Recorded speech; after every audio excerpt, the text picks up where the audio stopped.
Hey, how are you? How are you doing? Doing great. Have you been having a good day? Yeah, definitely. It's been long, but glad to be here now. It's awesome. Okay, Tim. We looked at your resume and we really like some of the stuff we've seen. Can you tell me a little bit about yourself? Yeah, definitely. Well, I'm an undergrad in accounting right now. I have a real passion for problem solving and just like analysis of different stuff, and so that brought me into accounting. And so pretty much what I'm trying to do with that right now is I'm trying to get into like forensics and fraud audits. And so that's essentially like what my career path is right now. But I saw the job with your company and I'm definitely interested in taking those skills that I have and applying it to that. Awesome. So, what are some of the things you're passionate about? I'm assuming auditing would be one since you. Yeah, definitely. So like I said, forensic accounting first. And that's really just because all my life I've just problem solving has been one of the things that I've always enjoyed doing. And so I think from the time I was a kid, I've always wanted to be a detective. So that's just, a career path, like a bit of a lifelong dream. So Awesome. Cool. So, why did you choose this career path? Was it because just growing up as a kid?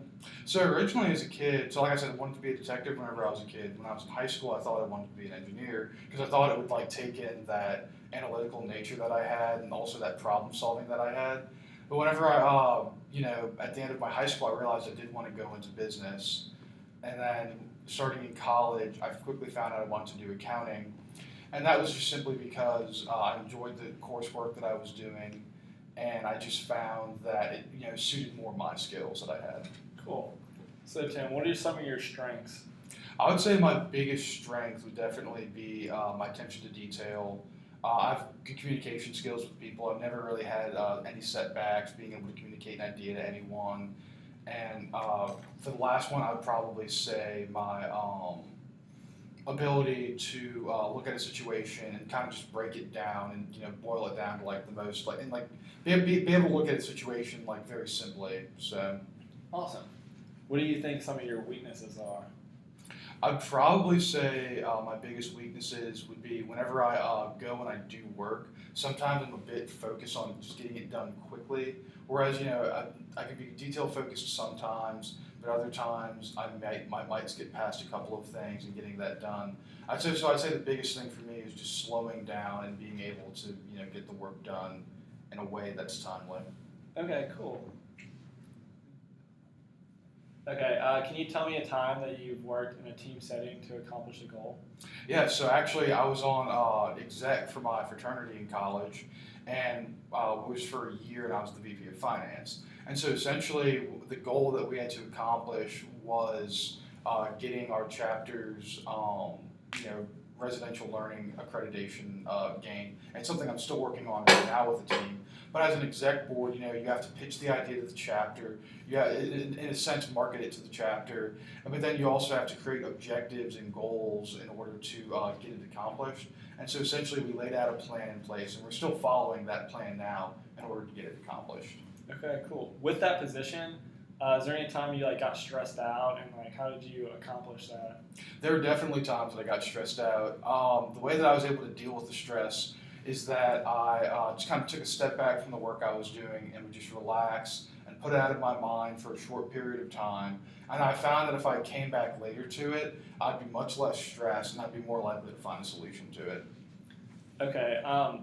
Also in that job, what was the time you communicated effectively or had to use communication skills in that job setting? So I would say it was for that same situation with the residential learning community. It was like I said, we had to market the idea to the chapter. So it was actually talking to people one-on-one and being able to speak with them and let them know why I thought it was a good idea and why I was so passionate about it. And so it was explaining my feelings about the accreditation to them. Okay.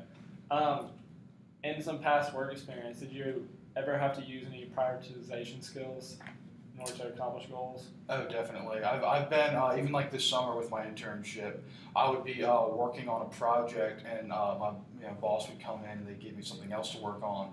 And so I'd have to say okay, this is coming in as a side project, but this is the main project I'm working on. So that even though I'm currently working on something, that doesn't need to get done for about a week or so, while this is a lot more time sensitive. And so a lot of my prioritization came from time management and how I was using that on the job. Cool. Okay, and lastly, what was a time you had conflict, and how did you overcome it? So a conflict that I had, that would be, I mostly, honestly, just working with friends and just like I said, back to the fraternity. It's a lot of, guys butt heads on a lot of things. And so honestly, it's the biggest thing is just getting one person to seeing the other person's point of view. And that's the most helpful thing. And even if you can't do that, it's just communicating that you have to like move forward as like a group and being able to have at least one or two of the people see like, okay, I have to be the bigger person here.